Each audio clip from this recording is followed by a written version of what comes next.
Matagumpay na naaresto ng Villasis PNP ang top 6 most wanted person ng Pangasinan na wanted sa kasong rape.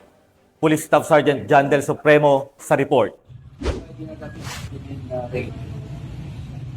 Matagumpay na naisagawa ng mga otoridad ang sangman ng Charlie Operation na nagresulta sa pagka-aresto ng isang top 6 most wanted person sa lalawigan sa Barangay Poblasyon, Zone 1, Villasis, Pangasinan.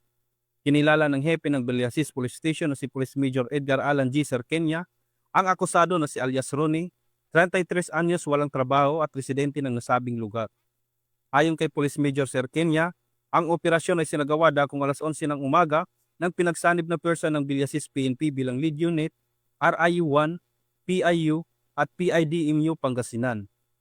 Ang akusado ay naresto sa bisa ng warrant of arrest para sa kasong 2 counts of rape sa ilalim ng Article 266-A ng Revised Penal Code na walang inirekomendang piyansa.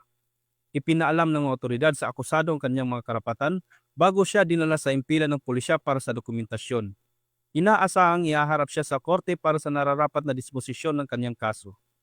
Ang matagumpay na operasyon ay bahagi ng mas pinaigting na kampanya ng mga otoridad laban sa kriminalidad upang mapanatili ang kapayapaan at kaayusan sa kanilang nasasakupan. Mula dito sa Ilocos Region, ako ang inyong PNN correspondent, Police Staff Sergeant John Del Supremo, alagad ng batas, taga-taguyod ng Balitang Pulis.